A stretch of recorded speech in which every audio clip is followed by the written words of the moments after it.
Abra sua Bíblia comigo, no livro de Gênesis. Deixa aberto no livro de Gênesis, no capítulo... Não precisa levantar agora não, irmãos, porque primeiro eu vou fazer uma intro e... Fica aqui comigo, Danilo. Eu li a história de um rapaz chamado Vince, que em 1800 e... Esse meu microfone, ele sempre me dá dor de cabeça, gente. Oh, luta esse cabo aqui. Peraí. Uma história real de um rapaz que o seu nome era Vince. Em 1879 ele teve uma tragédia na Bélgica, nos campos de carvão, numa mineração de carvão, e houve uma explosão. E esse jovem, ele foi então para ele era cristão, ele foi para essa região, ele era holandês, ele vai para a região da Bélgica, e ele começa a atuar naquela área de catástrofe. Ele começa a ajudar as famílias que perderam seus parentes, ele começa a ajudar a cuidar dos feridos, ele começa a ajudar a reconstruir as casas das pessoas, ele começa a ajudar aquelas pessoas que perderam completamente tudo, e ele começa ali a se compadecer daquelas pessoas, começa a evangelizar aquelas pessoas, e depois que a situação meio que se normaliza, os mortos foram enterrados, os doentes já estavam tratados, as famílias já estavam sendo supridas. Aquele jovem, ele começa a pregar para aquele povo, e o povo adota aquele jovem como seu líder espiritual, e ele começou a ganhar uma ajuda de custo daquela igreja, e ele, com essa ajuda de custo, com um salário que era pouco, ele não tirava para ele pegava aquele salário e ele ajudava os pobres ainda que moravam perto da igreja. Ele andava com roupas de saco, de pano, como que os soldados da época usavam, era a roupa dele, era um jovem. E ele começou a pregar, e a congregação foi crescendo, e foi pregando, e as pessoas se identificavam. Ele era apaixonado por pregar a palavra de Deus, ele era apaixonado pela Bíblia, apaixonado por pregar o Evangelho. Ele cortava lenha para botar na lareira da igreja, porque no inverno era muito frio, e assim ele se preocupava com as pessoas, ele pregava com uma paixão enorme, até que a igreja foi crescendo. Então levantaram um falso contra ele, houve um desacordo, houve uma confusão na igreja, e o caluniaram, e ele ficou decepcionado com aquilo. Então ele sai daquela igreja, ele começa a ficar desolado, entrou num lugar de desolação, de depressão, de angústia, e então ele vai abandonando a sua fé, ele vai deixando de orar, ele vai deixando de ler a palavra, ele vai ficando frio, ele vai se tornando indiferente, e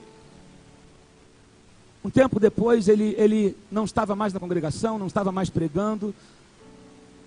Ele volta próximo àquele minério, ele voltou perto daquele lugar onde tinha aquela mina de carvão, e ele sentou, pegou um papel amassado no bolso, um lápis, e começou a desenhar.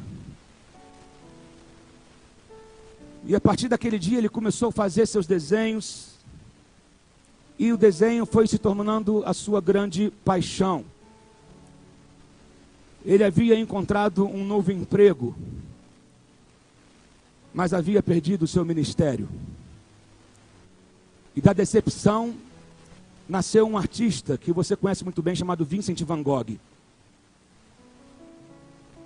Quem que eu já ouviu falar de Van Gogh? Essa é a história de Van Gogh, para quem não conhece, é um resumo da história dele. Um ministério que foi enterrado, e nasceu um artista. Ah, pastor, está dizendo que é pecado de artista? Não estou dizendo que é isso, estou falando do chamado original, do chamado inicial. Se o seu trabalho for arte, Deus vai te usar no meio daquilo. Se o seu trabalho for direito, Deus vai te usar no meio daquilo. Deus tem um propósito para você. O problema é quando você desanima por conta de decepção. O problema é quando você desanima por conta de desapontamentos, e aí você passa a inverter as prioridades da sua vida, aí você passa a viver de prioridades impróprias, ou tem as suas prioridades alteradas. Alguns homens fizeram história no meio do evangelho. Por exemplo, John Knox sacudiu a Escócia com suas orações, mas ele era um homem que ele não abriu mão das suas prioridades e do seu chamado. Jonathan Edwards tornou-se o pai do grande despertar, porque sabia o propósito dele. Charles Finney, um grande avivalista, ele trouxe um avivamento durante a Guerra Civil, porque ele tinha um foco, ele sabia quem ele era em Deus, e que nada podia mudar aquilo. John Wesley pregou aos mineiros nas minas de carvão da Virgínia, com grande sucesso, por causa do quê? Do seu compromisso. Será que Van Gogh poderia ter tido a chave para o avivamento na Holanda, para ter tido um avivamento na Bélgica? Mas uma distração o impediu do seu propósito. Uma distração o impediu do seu propósito. A Bíblia tem vários exemplos que nós podemos tirar. É um dos livros mais, para mim, o livro mais brilhante que existe é a palavra de Deus, é a Bíblia. E onde o homem tem acesso, geralmente, a métodos de comparação para ilustrar, para aplicar e tirar princípios espirituais para a sua vida. E Deus sempre, a palavra de Deus, ela nos revela caminhos. A palavra de Deus tem resposta para tudo? Não, a palavra de Deus não vai te ensinar como trocar um pneu de um carro. A palavra de Deus não tem uma resposta para uma equação matemática, mas ela te dá princípios para toda a sua vida. Posso ouvir um amém? A palavra de Deus é um livro de princípios, é um livro de orientação. Nós vemos que pessoas que foram expostas à palavra e tiveram escolhas, fizeram decisões, fizeram escolhas totalmente diferentes. Caim e Abel, por exemplo, foram expostos à mesma coisa. Caim escolheu um caminho, Abel escolheu ser justo. Nós vemos que Moisés e Arão se rebelou contra Moisés. Você sabe, Samuel e Saul foram expostos à mesma coisa, tiveram contatos com os mesmos homens de Deus, foram expostos à palavra, à presença de Deus, e tiveram escolhas completamente diferentes. Davi, Salomão, Abraão e Ló. Eu quero falar um pouco nessa noite sobre Abraão e Ló. Então você abre a sua Bíblia agora em Gênesis capítulo 12. Não fique sentado por enquanto, fica sentado, eu vou ler um versículo. Uma longa visão das vidas de Abraão e Ló nos leva a um entendimento,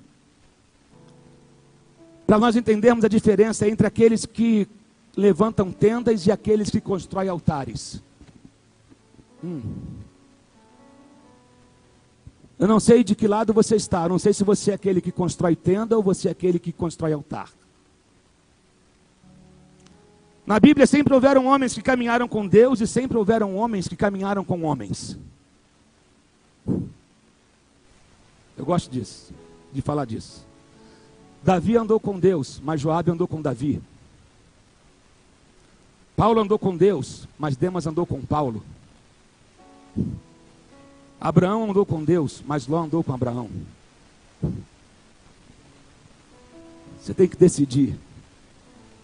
Você pode andar com pessoas que andam com Deus e tentar andar na sombra da fé delas, mas Deus está te chamando para conhecê-lo intimamente.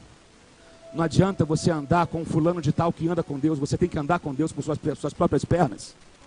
Você quer a bênção de Abraão, mas você não quer o compromisso de Abraão. Você quer a unção de Davi, mas não quer pagar o preço que Davi pagou. Você quer um monte de coisa que muita gente tem, mas você não está disposto a assumir compromissos para isso. E a unção, ela envolve responsabilidade. O chamado envolve responsabilidade. O chamado envolve renúncia. O chamado envolve escolha. Renúncia todo dia. A renúncia é diária. O chamado envolve responsabilidade, compromisso.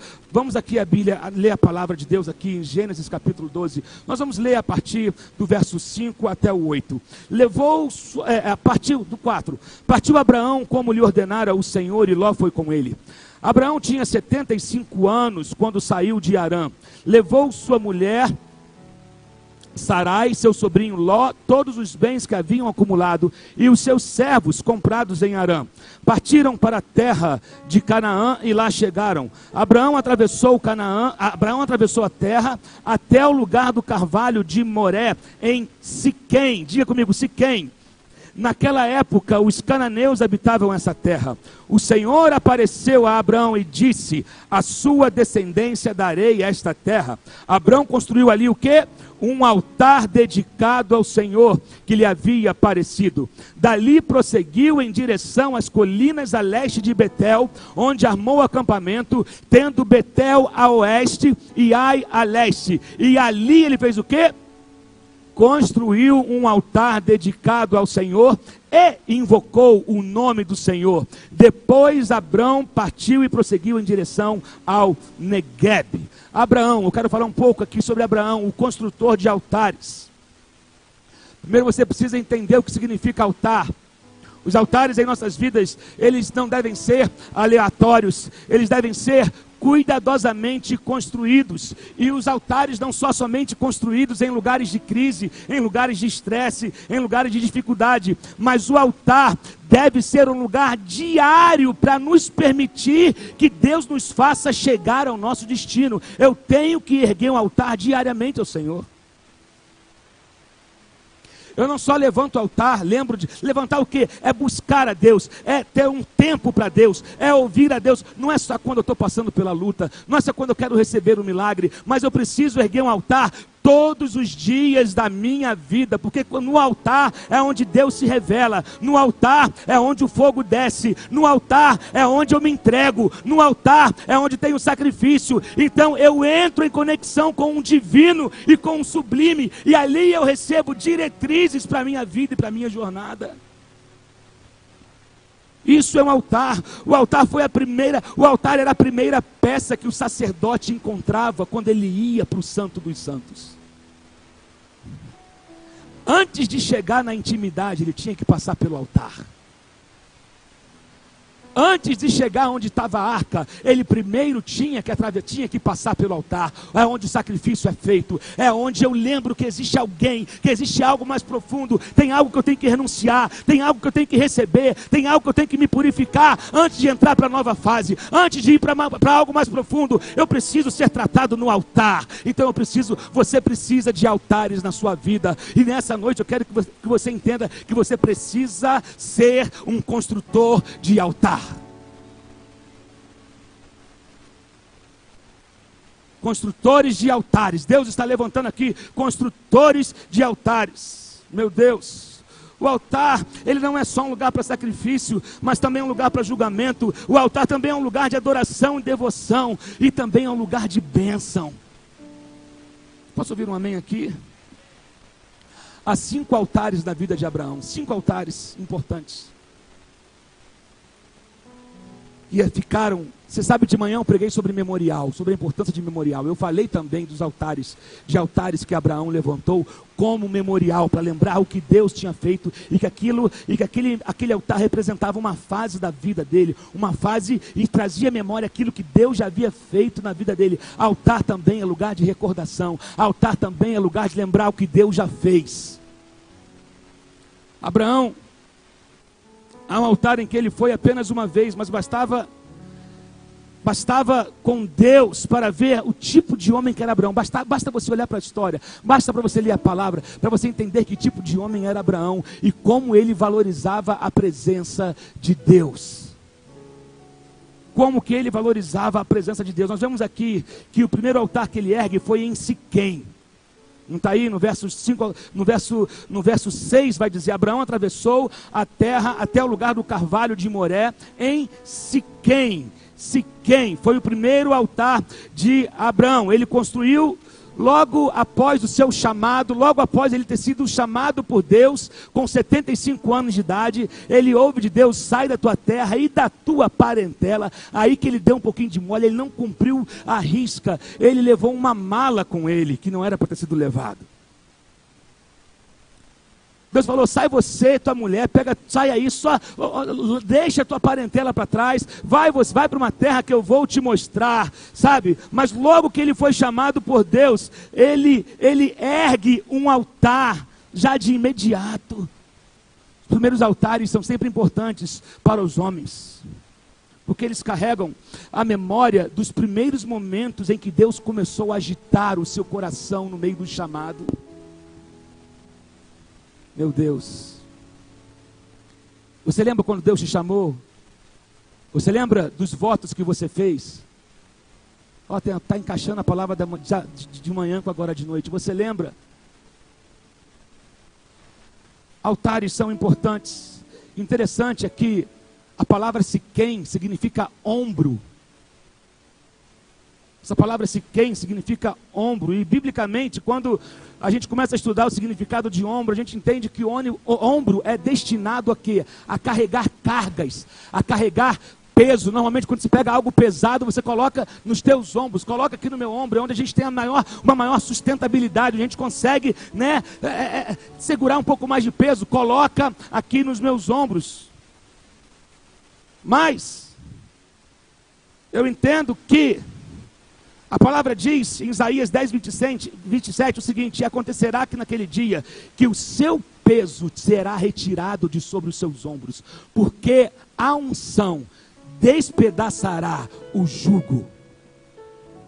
Oh meu Deus, acho que você não está entendendo. Eu não sei, Abraão soube que o seu primeiro altar era um lugar onde ele devia deixar o seu fardo. Eu não vou carregar essa carga. Deus me chamou, então eu estou lançando sobre ele esse meu fardo. Então eu estou erguendo um altar para deixar nesse altar tudo aquilo que poderia pesar na minha jornada. Eu não vou suportar esse peso, mas o Deus que me chamou suporta. Então eu vou erguer um altar e deixar o peso que estava sobre mim no altar. O altar é o lugar onde fardos são deixados. O altar é o lugar onde Deus tira o peso dos teus ombros, porque há uma unção que flui do altar, e essa unção, ela despedaça, ela esmaga, ela quebra, ela faz cair a pó ao todo o peso que estava sobre os teus ombros. Eu não sei qual peso está sobre os seus ombros. Eu não sei qual carga que você está levando. Eu não sei o que tem pesado você. Eu não sei o que tem te atrapalhado de andar, porque peso influencia na sua caminhada. O pesado não anda bem. Uma pessoa com peso nos ombros, ela vai andar com dificuldade. Então Deus está dizendo: eu vou remover o peso. Erga um altar e lança o teu peso nesse altar. Aquilo que você não pode lidar, eu posso.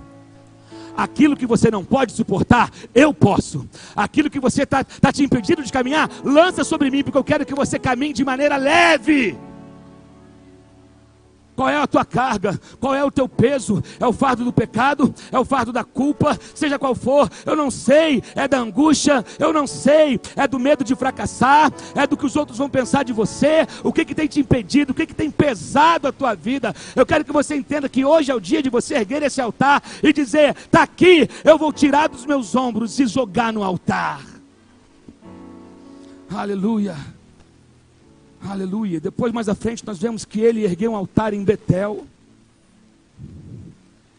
E nós vemos depois no capítulo 13, logo no capítulo seguinte, 3 e 4, ele partiu do Negueb em direção a Betel. Ele já tinha estado em Betel, aqui no verso 8, ele tinha construído um altar em Betel, e depois ele vai para o Negueb, depois ele vai de Negueb, ele volta para Betel, indo de lugar a outro, até que chegou ao lugar entre Betel e Ai, onde já havia armado um acampamento anteriormente, e onde pela primeira vez tinha construído um altar. Ali Abraão invocou o nome do Senhor. Aleluia. Abraão construiu altares ali em Betel durante a sua vida. O primeiro foi construído depois que Deus havia estabelecido um pacto com ele. E ele vem depois para Betel novamente, depois do fracasso do Egito. E ele veio a Betel depois de uma fome. Ele chegou a Betel depois de ter mentido a Faraó sobre a identidade de Sara. Ele veio a Betel, ele veio próspero, ele veio com gado. Da posição social, independente daquilo que você tem na sua bagagem, você precisa aprender a erguer um altar. Tem gente que ergue o altar quando está pobre. aí prospera e não ergue mais altar. Tem gente que ergue altar quando está enfermo, aí fica doente, aí fica curado, ele não ergue mais altar. Betel significa casa de Deus. Você está na casa de Deus, você é a casa de Deus, e você precisa erguer um altar na sua vida. Você precisa construir altares. Os altares na casa de Deus são aqueles altares, é o altar do arrependimento, é o altar do voltar e falar: uau, eu tentei, mas eu falhei, eu tentei fazer algo, mas eu volto de novo aqui na tua presença. Eu ergo um altar de arrependimento, eu ergo um altar de recomeço, eu ergo um altar para reconhecer que realmente sem o Senhor eu não sou nada, sabe? O altar é um lugar onde a gente volta para a gente se redirecionar. O altar também é um lugar de recomissionamento. Eu entendi quem eu era um dia, mas eu me perdi na caminhada, então eu vou voltar ali. Eu vou erguer um altar novamente e eu vou pegar a minha direção de volta. Você está perdido? Volte a Betel. Você se iludiu na caminhada? Você achou que estava bombando? Deu tudo errado. Você partiu cheio de sonhos e está voltando até com algumas coisinhas, mas não completo, não como deveria. Então Deus está falando: ei, casa de Deus, ergue um altar para que você possa ter uma direção nova. Depois ele ergue um altar em Hebrom. Gênesis 13, verso 18, diz o seguinte: então Abraão mudou seu acampamento e passou a viver próximo aos carvalhos de Manre, em Hebrom, onde construiu um altar dedicado ao Senhor. E depois que Abraão se separa de Ló, ele constrói um outro altar. Há momentos em nossas vidas em que os Lós nos roubam as nossas direções espirituais. Há momentos em nossa vida onde os Lós, eles roubam a nossa energia, eles roubam a nossa direção. Mas há o momento da separação, o dia da separação chega. E a separação finalmente vem quando Ló vai para um lado, Abraão vai para outro. Escolhe para onde você vai, Ló, e me dê, eu vou para onde eu for. Abraão sabia que a bênção estava com ele, e para onde ele fosse, Deus iria abençoar. Chegou uma hora que a convivência ficou muito complicada, era os pastores de Ló se desentendendo com os pastores de Abraão, e não dava mais. Faz o seguinte, Ló, pega o que é teu. Você não já enriqueceu? Você não já prosperou? Você não já tem tudo que você quer? Faz o seguinte, não dá para a gente caminhar mais junto. Então é o seguinte, escolhe, para onde você quer ir? Eu vou ali rapidinho tomar uma água. Escolhe para onde você quer ir. Não, eu vou para a planície.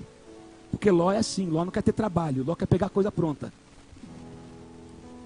Ló não quer subir a montanha, Ló quer pegar o terreno já quando as máquinas já passaram. Eu quero ir para a planície, vai. Abraão foi para a montanha. Sabe? Eu quero que você entenda o seguinte: quando você tirar as distrações da sua vida, você precisa construir um altar. É hora de você se libertar, se livrar das distrações da sua vida e erguer um novo altar. De repente Deus está arrancando algumas coisas da sua vida, talvez até pessoas da sua vida. Talvez chegou a hora a tempo de tudo que a Bíblia fala. De repente Deus está mudando as suas conexões e você vai precisar construir um altar para que isso seja um memorial e para que você possa ter uma direção agora. Meu Deus, uma vez que Abraão se livrou de Ló, aí então começou a vir um tempo de completude de Deus na vida de Ló. Um tempo novo estava começando a vir sobre a vida de Ló. Isso significa que os problemas dele estavam resolvidos? Todos? Não, não é isso, de jeito nenhum. Mas Abraão estava caminhando em direção a um lugar onde ele poderia ser pleno. Existem conexões na sua vida que te impedem de você ser aquilo que Deus te chamou para ser, porque você está envolvido, tentando resolver o problema dos outros que não é seu, desperdiçando tua energia, quando você podia estar usando tua energia para o teu chamado, para algo que Deus revelou a você, e aí você está travado resolvendo o problema dos outros. Não estou dizendo aqui de problema de ajudar o próximo, não. Não confunda as coisas. Ah, mas só pregou que a gente tem que ajudar o próximo. Não, ajudar é uma coisa. Tornar o outro dependente só de você, isso não é certo.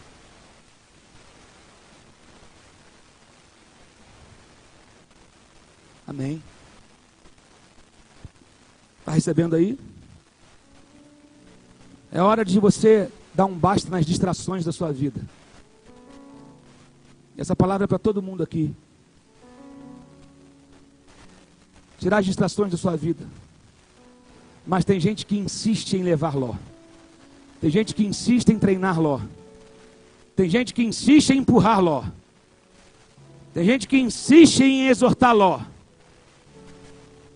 Não dá. Há um altar para ser erguido em Hebrom. E esse altar só pode ser erguido por aqueles que estão dispostos a tirar os Lós da sua vida. Gente. Não é fácil não. Tá quente a parada, né? Tá difícil até para pregar.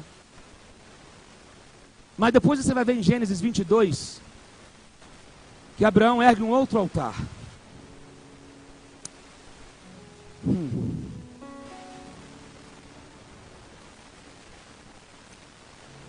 Passado algum tempo, Deus pôs Abraão à prova dizendo: Abraão, ele respondeu: eis-me aqui.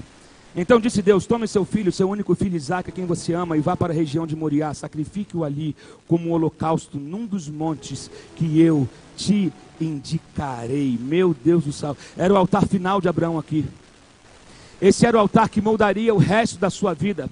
Era um altar de qual ele talvez tenha tentado fugir. Foi o altar mais difícil de ele erguer. Foi o altar mais difícil. Foi a caminhada mais difícil da sua vida. Era um altar que ele tinha que escalar uma montanha para alcançar. E ainda levando o seu filho como sendo o próprio sacrifício. Era o altar que estava esmagando o seu coração. Era o altar que estava trazendo uma inquietação, uma angústia tremenda. Era um altar que perfurava o coração dele, perfurava o coração de Sara.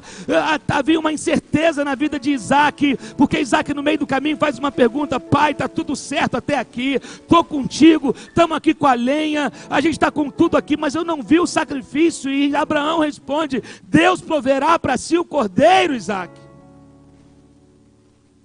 Imagina que você já parou para imaginar nessa caminhada de Abraão, de Isaque, mas a fé que Abraão tinha era algo sensacional, porque ele fala para os seus jovens, para os seus servos ali embaixo: fiquem aqui, porque nós subiremos, e depois de adorar, desceremos.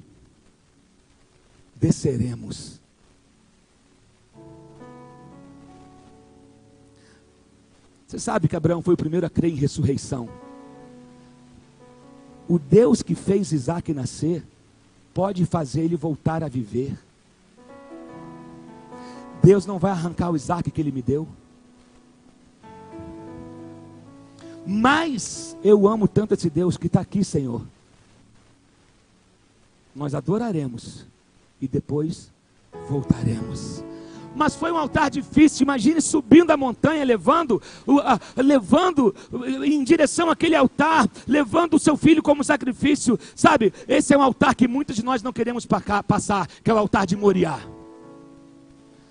Nós fazemos o de Hebrom, nós fazemos o de Siquém, nós fazemos o de Betel, está tudo certo com esses altares, mas quando chega na hora do Moriá, muitos de nós queremos correr, muitos de nós não queremos, porque Moriá exige todo o nosso compromisso, porque Moriá é o lugar onde Deus levanta pessoas marcadas. Moriá é um lugar onde Deus levanta pessoas, sabe, ali eles premiam a pessoa para que ela possa ir além.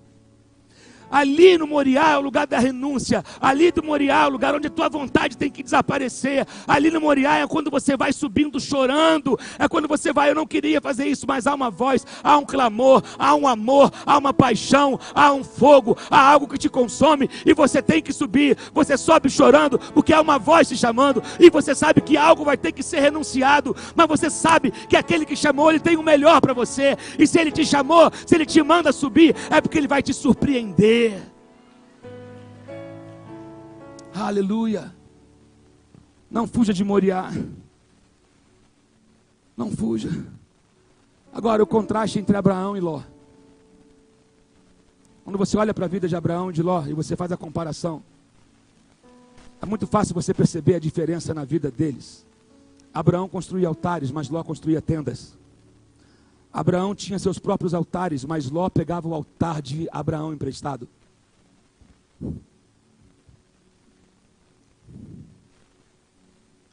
Abraão constrói altares, mas Ló pede emprestado. Pedir emprestado é mais fácil. Você não vê uma referência na Bíblia de Ló construindo altar. Não tem uma referência na Bíblia.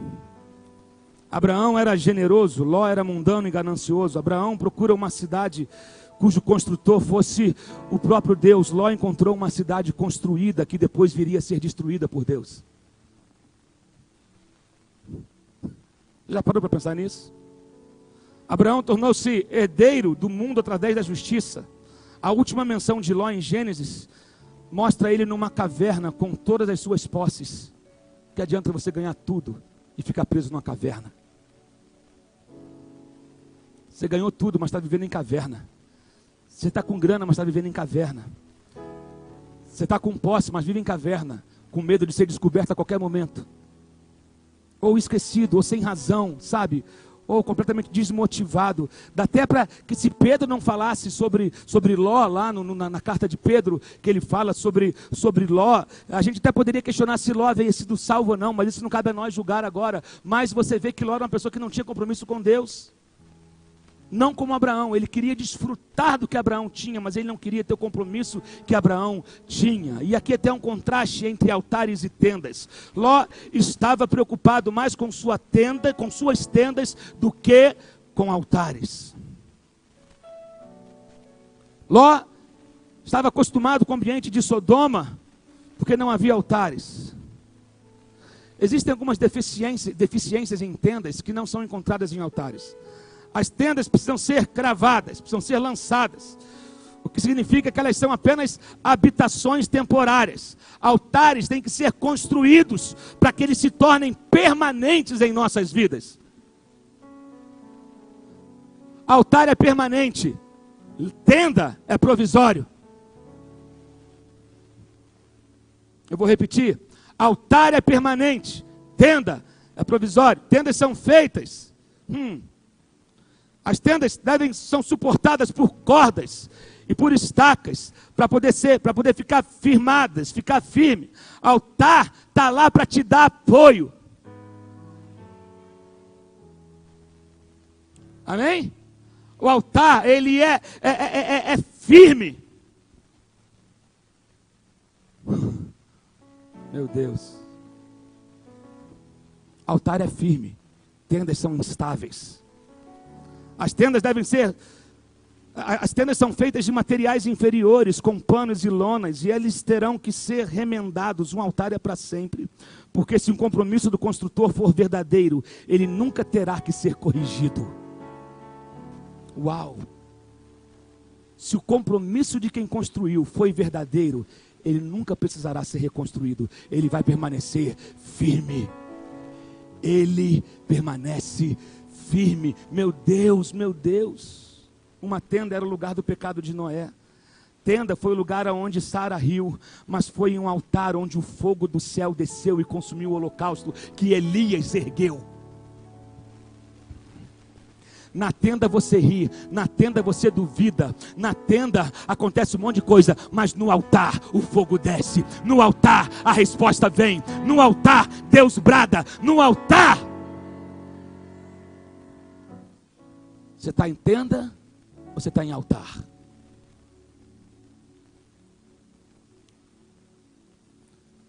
Você está se refugiando em tenda ou você está buscando o fogo do altar?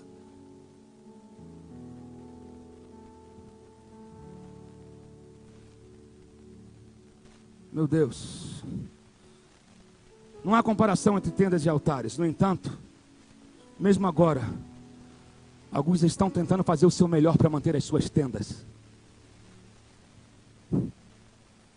E Deus está te chamando, sai da tua tenda e constrói um altar. Ergue um altar, corra o risco, erga um altar. Se exponha ao fogo, erga um altar. Aguarde uma resposta, erga um altar. Entregue uma oferta, erga um altar. Se arrependa, erga um altar. Erga algo duradouro na sua vida. Você vive de tendas, nada sabe, toda hora oscila, toda hora tem que fazer um remendo porque furou.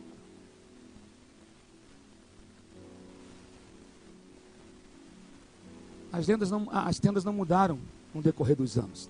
Tenda continua sendo tenda. Ló vivia montando tendas. Existem nos nossos dias de hoje pessoas que andam pegando os altares emprestados dos seus pais, os altares emprestados dos seus avós, os altares emprestados dos seus pastores, o altar emprestado do pastor dos jovens, o altar emprestado do líder do ministério, o altar emprestado do líder disso ou daquilo, o altar emprestado do pregador da televisão, o altar emprestado do ministério que você gosta. Para de usar o altar dos outros e comece a usar o seu.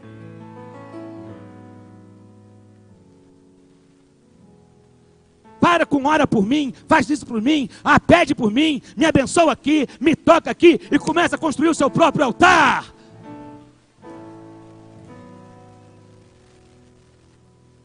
Mamãe ora por mim, papai ora por mim, pastor ora por mim. Não, que não estou falando, olha só. Entenda o que eu estou dizendo, abra sua mente. Eu quero que você seja maduro para ouvir essas coisas. Você precisa ter uma vida com Deus, uma vida firmada em Deus, sólida, madura, sadia, para parar de se ter dependente da fé alheia, da fé dos outros.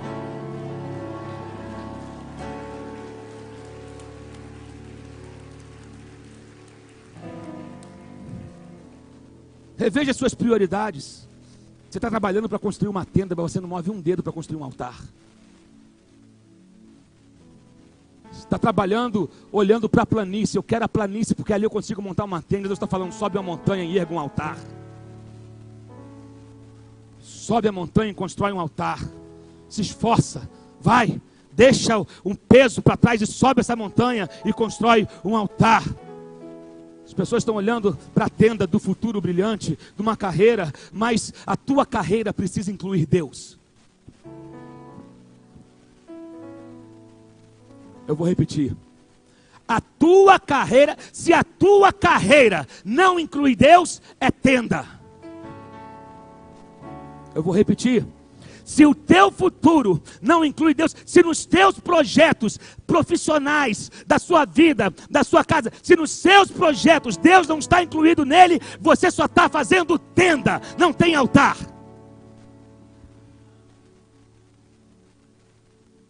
Meu Deus, você não pode excluir Deus.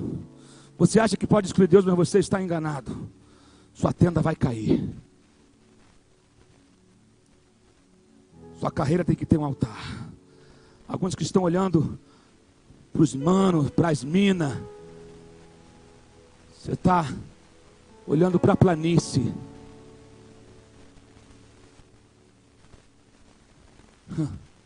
E Deus está falando, cuidado com a tenda. Construa um altar.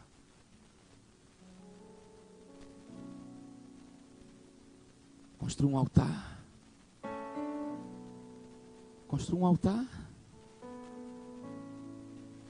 Meu Deus.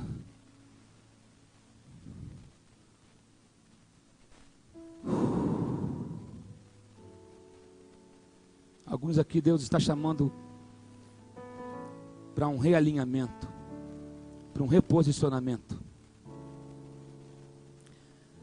Você vai ter que abandonar sua tenda para construir um altar. Você não pode excluir Deus da sua vida. Você precisa incluir Deus na sua vida. Você precisa incluir Deus nos seus negócios. Você precisa incluir Deus na sua profissão. Você precisa incluir Deus no seu escritório. Você precisa incluir Deus na sua empresa. Você precisa incluir Deus na aula que você dá. Você precisa incluir Deus no atendimento que você faz às pessoas. Você precisa incluir Deus na sua vida toda. Você precisa incluir Deus no quadro que você pinta. Você precisa incluir Deus na música que você escreve.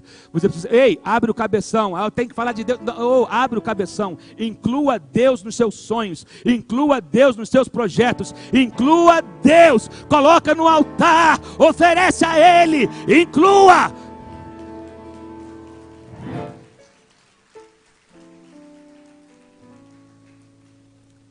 A convicção está gritando alguns aqui nessa noite. Você precisa ter uma convicção. Você precisa encontrar alguns antigos altares na sua vida. Conta uma história e aqui eu termino. Palavra curta hoje. Teve um acidente de trem na Europa há vários anos. Um trem descarrilhou e bateu com outro trem. Muitos mortos. muitas pessoas mortas, uma cena terrível, que abalou aquele bairro na Europa. E começaram a busca por sobreviventes, porque a cena era muito feia, era muito terrível. E enquanto os bombeiros trabalhavam, os médicos, os paramédicos trabalhavam para ver se encontrava alguém com vida, eles acharam o corpo de uma mãe, o corpo de uma mulher, abraçada a uma criança. A mulher estava morta e a filhinha estava viva. E eles tiraram aquela criança dos braços da mãe morta e levaram para o hospital. A criança não chorou quando tiraram ela da mãe. A criança não chorou na ambulância indo para o hospital. A criança não chorou quando foi submetida a exames, mas ela estava com a mãozinha fechada e ninguém fazia ela abrir a mão. Ninguém fazia ela abrir a mão, de jeito nenhum, ninguém fazia, até que com muitos sacrifícios, os seguraram e foram tirando dedinho por dedinho. Quando abriram a mão, tinha uma barrinha de chocolate na mão dela. Quando tiraram o chocolate, a menina fez um escarcéu. Chorou, mas chorou, porque tiraram o chocolate da mão dela. Tem gente que está assim. Pelo que tinha que chorar, ele não chora. Mas ele se perdeu em algum momento entre o Calvário, sabe, entre o chamado e o Calvário. Ele perdeu em algum momento e você precisa se reencontrar hoje. Você precisa se reencontrar, sabe? Você está perdendo pedaços de chocolate e você está só enxergando isso. Deus quer que você erga um altar hoje para Ele. Deus quer que você realinhe a sua vida hoje. Tem gente aqui que permitiram algo em suas vidas, um pequeno pedaço de doce entre você e o Calvário, te impedindo. Alguns aqui estão fazendo como Van Gogh fez, tirando um pedacinho de papel do bolso, enterrando um chamado para seguir uma carreira.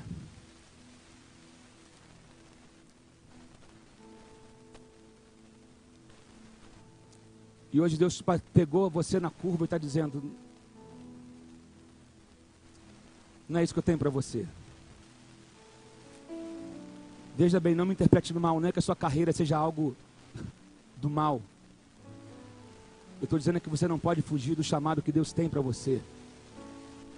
Eu estou dizendo que você não pode mais relutar com aquilo que Deus te chamou para ser. Estou dizendo que você não pode mais adiar uma decisão que você precisa tomar. Eu estou dizendo que a caminhada, ela é difícil sim para todos nós. A caminhada não é só difícil para você, a caminhada é difícil para pastor, a caminhada é difícil para cantor, a caminhada é difícil para o secretário, a caminhada é difícil para quem está sentado, para quem está no altar, para quem está no carro, para quem está lá fora na recepção. A caminhada é difícil para professor, a caminhada é difícil para o médico, a caminhada é difícil para o advogado, a caminhada é difícil. Todos nós temos fases difíceis da nossa vida, todos nós passamos por isso. E aí é que o altar entra em cena. Porque o altar também nos fala de fonte, é onde a promessa foi feita. Quando Elias é levado de Eliseu, e Eliseu volta para Jericó, diz a palavra que os homens de Jericó perceberam que a unção que estava sobre Elias estava sobre ele. E os anciãos chegaram para ele e falaram: Eliseu, as águas da nossa cidade, as águas de Jericó, se tornaram amargas. O que Eliseu fala com aqueles homens? Me traz um pouco de sal, numa vasilha limpa, e me leve na fonte. Eu não podia jogar água no meio do rio. Eu vou na fonte. Voltar à fonte significa talvez voltar a altares que você fez na sua vida, a lugares onde você fez votos e promessas, onde você fez entregas, onde você pediu para que Deus te abençoasse, e Deus te abençoou, só que você foi ficando amargo no meio do caminho e você não percebeu.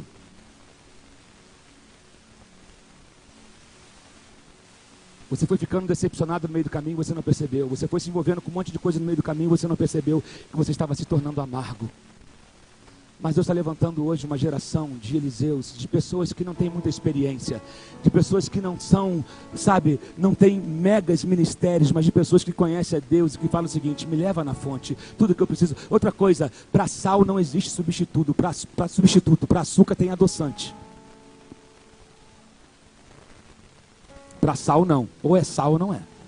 Sal cura, sal tempera, sal preserva.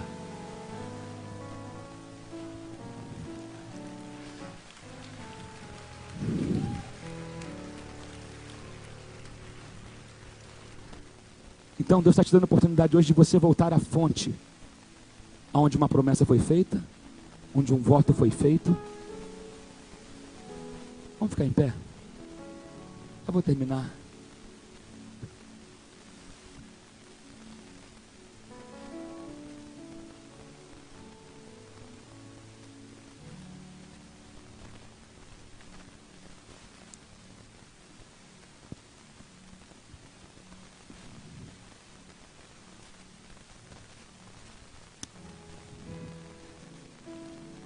Você precisa decidir quem você quer ser hoje. Se você é Abraão ou se você é Ló. Se você faz parte dos que constroem tendas ou daqueles que constroem altares.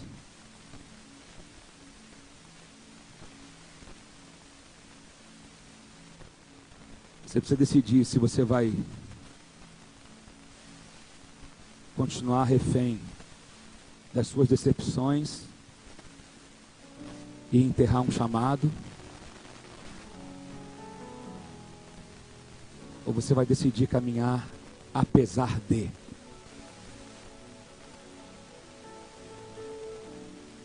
E aí eu volto com o texto de Isaías. Quando você passar pelo vale, pelo mar, pelas águas, elas não te encobrirão. Quando você passar pelo fogo, não é se, é quando, eles não te queimarão.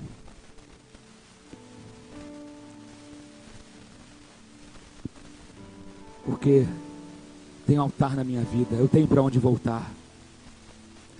O altar é para onde eu posso voltar. No altar é o lugar de recomeços.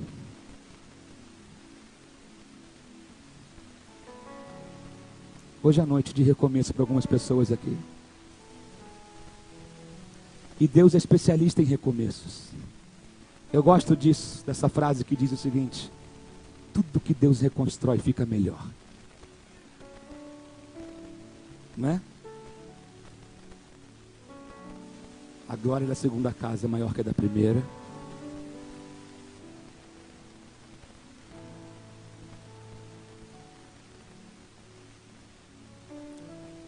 Construa um altar hoje. Sai da tua tenda. Para de ficar na comodidade da tenda.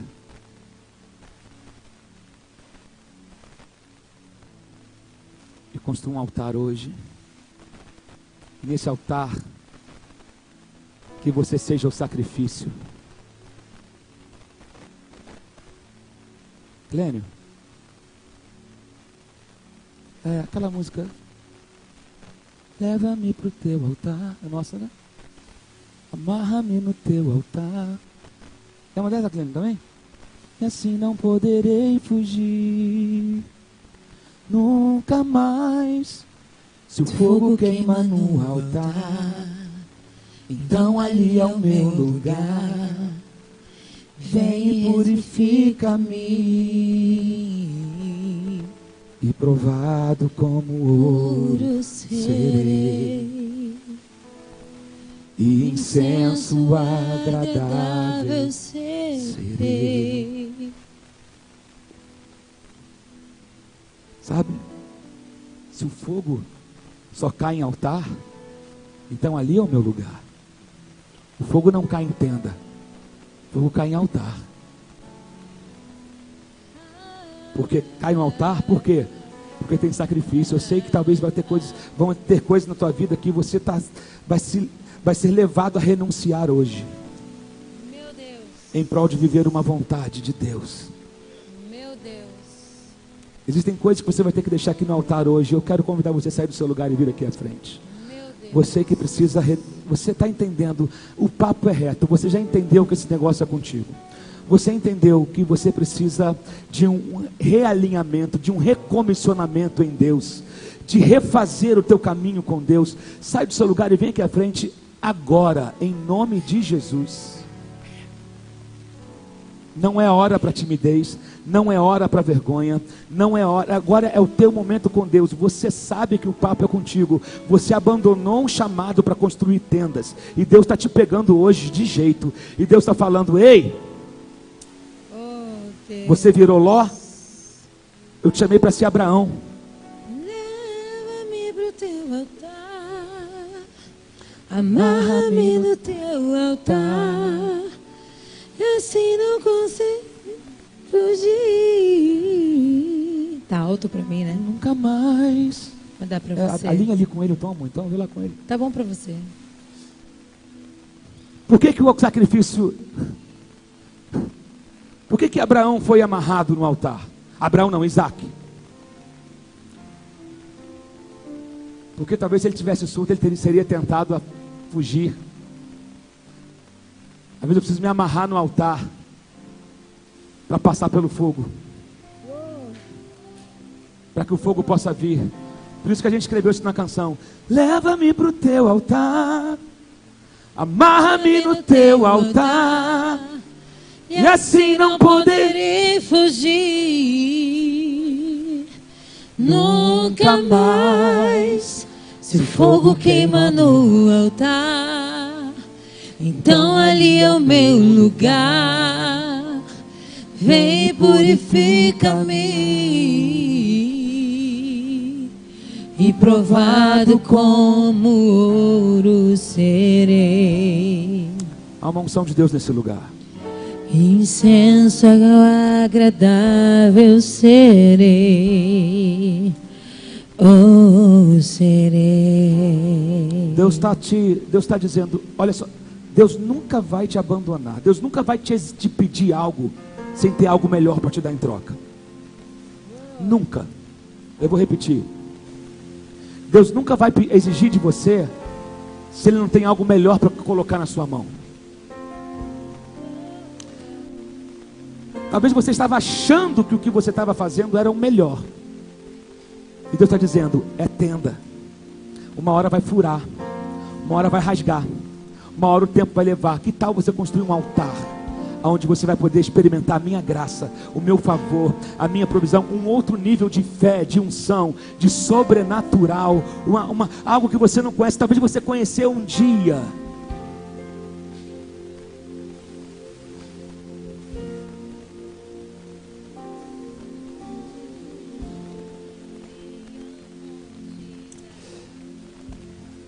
Oh meu Deus, talvez você tenha trocado o altar por tenda. No começo da tua caminhada você construiu altares, mas no meio do caminho você se impressionou com o glamour de tendas, e aí você abandonou os altares. Pedras que resistam ao vento. Você está com medo de largar a sua tenda, porque não sabe o que vai acontecer? A letra dessa canção diz: Deus proverá para você. Na alegria ou na luta, eu vou louvar. Aleluia. E o Cordeiro? E o Cordeiro, onde está? Jeová Jiré, Deus proverá. Você pode cantar. Deus proverá. Minha vida, minha casa, meus problemas já estão no altar. Deus proverá. Deus proverá. Ele sempre tem uma resposta para quem clamar. Deus proverá. Minha vida, minha casa, meus problemas já estão no altar. Deus proverá. Ele sempre tem uma resposta para quem clama. Aleluia. Jesus não foi sacrificado em vão. O meu Deus tem solução para tudo em suas mãos. Deus proverá. Deus proverá. Creia nisso. Minha vida, minha casa, meus problemas já estão no altar. Deus proverá. Deus proverá. Ele sempre tem uma resposta para quem clama. Deus proverá. Deus proverá. Minha vida, minha casa, meus problemas já estão no altar. Deus proverá. Ele sempre tem uma resposta para quem clama. Creia nisso. Jesus não foi sacrificado em vão. O meu Deus tem solução para tudo em suas mãos. Nós temos um pouquinho de tempo ainda. 5 minutinhos. Deus não falhou com você. Deus não se confundiu quando te chamou. Deus não se enganou quando escolheu você. Deus não estava em dúvida quando chamou você. Ele sabe exatamente quem você é. Ele conhece as suas limitações. Ele sabe de tudo. Ele te conhece por dentro e por fora. Ele sabe das suas fraquezas. Ele conhece as suas tentações. Ele conhece o que está enclamado dentro de você. Ele conhece. Mas Ele está dizendo: eu sou aquele que supro você em todas essas áreas. Ele te diz o seguinte: eu não me arrependo nenhum segundo de ter escolhido você, de ter te chamado, de ter te atraído.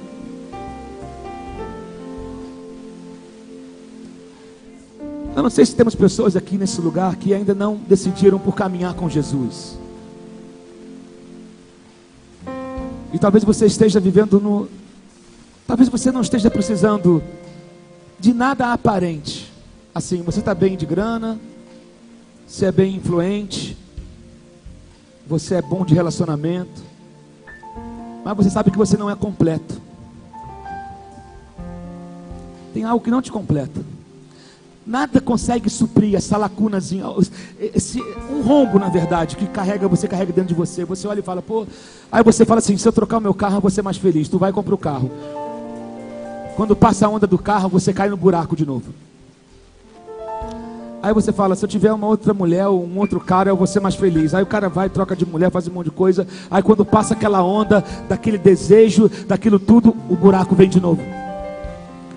O cara: não, se eu mudar de país, vou melhorar. O cara vai embora, vai para Orlando, vai para Portugal, vai para França, vai para Paris, vai para Nova York. Aí quando passa a onda, se ambientou naquele lugar, o rombo volta, porque não tem a ver com geografia. Tem a ver com o teu Criador te chamando para perto dele. Tem a ver com a tua alma gritando para aquele que te chamou, para aquele que te criou.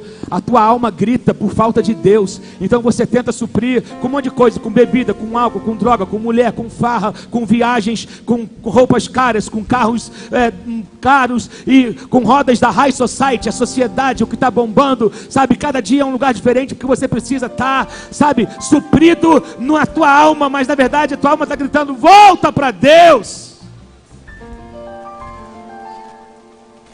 E você ainda não decidiu por caminhar com Ele. Mas hoje você tem a oportunidade de construir o primeiro altar da sua vida. Assim como Abraão construiu. É o altar de Siquém. É o altar, sabe de quê? De tirar essa obrigação, esse peso do teu ombro. De querer se autoafirmar o tempo todo. De querer ser bem aceito o tempo todo. Isso pesa. de querer ser reconhecido o tempo todo, isso pesa. De querer ser aceito, você faz de tudo para ser aceito, e isso está pesando em você. Você faz de tudo para ser simpático, e isso está pesando em você. Você faz de tudo para ouvir um elogio do seu pai, da sua mãe, do cara que você ama, ou da menina que você gosta, e isso tem sido pesado para você. E Deus está dizendo: ei, aqui tem um Siquém hoje, onde você pode erguer um altar e tirar esse peso do teu ombro. Que tal andar mais leve? Se tem alguém aqui hoje que quer entregar a vida a Jesus e erguer esse altar, levante a sua mão comigo. Tem alguém aqui dizendo: eu quero sair, pastor. Tem alguém aqui? Levanta a mão, levanta a mão. Alguém está dizendo: eu quero aceitar. Aonde? Aqui tem uma mão levantada aqui. Deus abençoe. Tem mais alguém? Levante a sua mão. Tem alguém aqui dizendo: sim, eu quero. Atrás. Aonde? Lá atrás. Sim. Sim, glória a Deus. Tem mais alguém aqui? Você, querida, eu não estou te oferecendo uma religião, estou te oferecendo Jesus. Estou te oferecendo você confessar com a tua boca: olha só, eu não estou conseguindo caminhar com essa, eu não estou conseguindo conduzir a minha vida do jeito que está. Então, Senhor, assume para mim. É isso que eu estou falando para você hoje. Você quer, talvez você tenha entrado aqui, você precisa se reconciliar com Deus. Você se decepcionou com a igreja, você se iludiu e você se perdeu, mas você sabe que o caminho é esse, o caminho é pelo altar, o caminho é de entrega. Se você quer se reconciliar com Jesus hoje, também levante a sua mão. Tem alguém aqui assim? Se está aqui na frente alguém, se alguém aqui na frente está fazendo essa oração, essa aliança, fique com a mão levantada. E você que levantou a mão no seu lugar, quero convidar você a vir aqui à frente. A irmã que levantou aqui, ali atrás também, por favor. Eu quero pedir para que os guardiões abracem essas pessoas agora, em nome de Jesus. Deus proverá minha vida, minha por favor, abraça essa irmã meus aqui, querida. problemas já estão no altar. Glória a Deus. Deus proverá. Cadê os guardiões? Pastora Sandra, aqui também. Vem cá, querida. Pastor Marcelo, por favor. Ele sempre tem uma resposta para quem clamar. Deus proverá. Aleluia. Minha vida, minha casa, meus problemas já estão no altar. Deus proverá. Ele sempre tem uma resposta para quem clamar. Jesus não foi sacrificado em vão.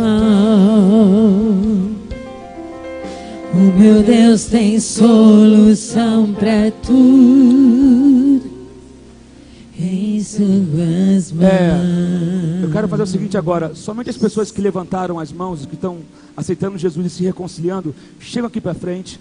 Você que já é do Senhor, você que já é cristão, você pode voltar para o seu lugar. Todos fiquem de pé que já vamos terminar. Somente as pessoas que estão entregando a sua vida a Jesus hoje e se reconciliando, fique aqui no altar, por favor. Em nome de Jesus. Em nome de Jesus. Pai.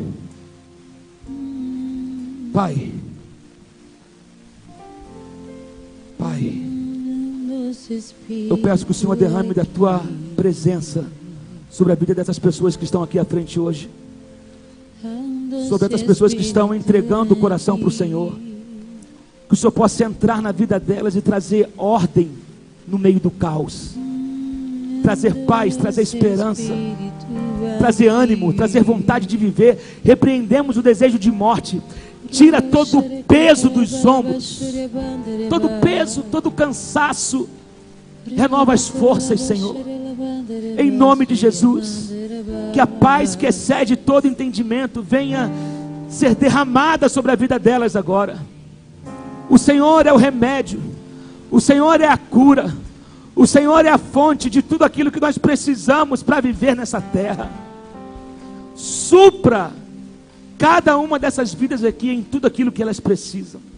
Dê sabedoria para elas tomarem decisões que precisam ser tomadas. Dê direção. Em nome de Jesus, escreve o nome delas no livro da vida.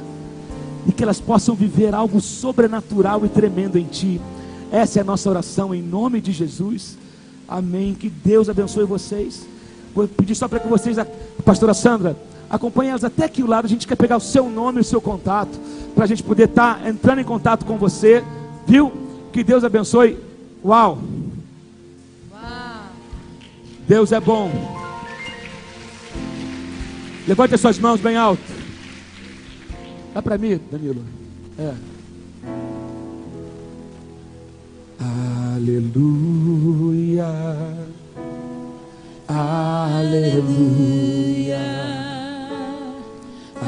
Aleluia. Aleluia. Aleluia. Aleluia.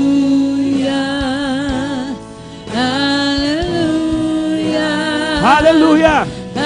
Aleluia. Aleluia.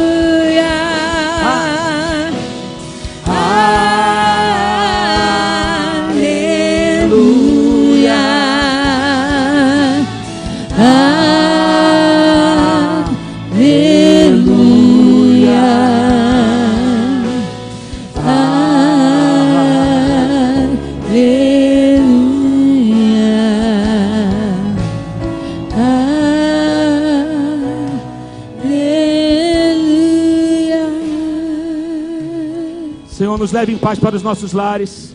Nós consagramos ao Senhor a nossa semana, em nome de Jesus. Que o Senhor possa estar com cada um aqui, com cada família aqui representada. Deus, que o Senhor livre do mal, que o Senhor abra as portas que precisam ser abertas, que o Senhor possa nos visitar com a tua paz, com a tua bênção. Em nome de Jesus, nós dependemos do Senhor. A nossa alegria está no Senhor, a nossa esperança é o Senhor. Bendito seja o Senhor que fez os céus e a terra.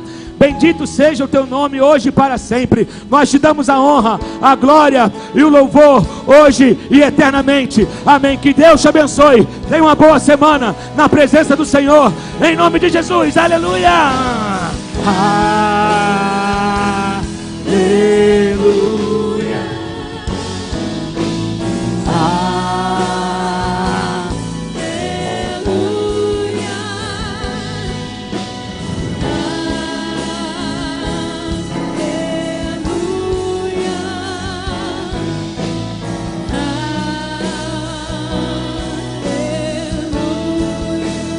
Aleluia!